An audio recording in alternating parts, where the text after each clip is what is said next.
Bonjour.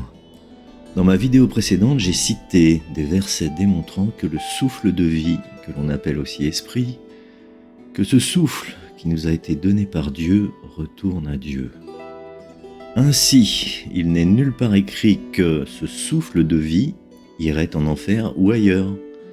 Et ce souffle de vie n'est pas l'âme, puisque l'âme, comme il est dit en Genèse 2:7, est la réunion du corps et du souffle de vie donné par Dieu.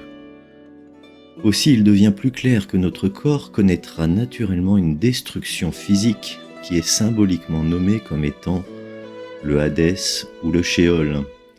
Et c'est simplement la destruction du corps, encore une fois, qui signifie que nous retournons au néant, d'où nous venons. Quant au souffle de vie, il ne peut pas aller en Hadès ou en Sheol, mais il retourne bien à Dieu, comme il est dit en Ecclésiaste 12:7 par exemple. Et c'est encore une preuve que notre âme ne peut pas aller en enfer, mais que notre âme est détruite puisque le corps est détruit.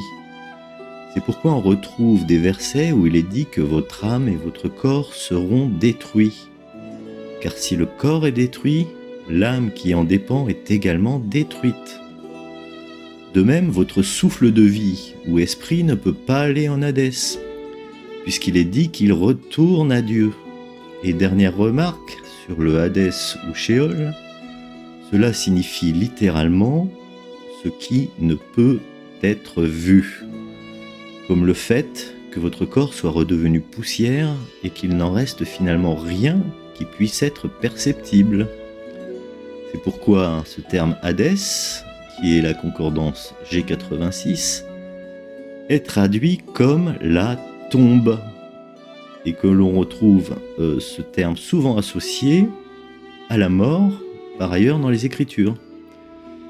Mais est-ce que votre prêtre vous a jamais expliqué cela, que le Hadès, la Géhenne ou bien le Tartare n'ont rien à voir avec l'enfer, que l'enfer n'est qu'un mot inventé pour masquer la vérité de la Bible sur ces mots, et donc vous soumettre par la peur d'une punition éternelle.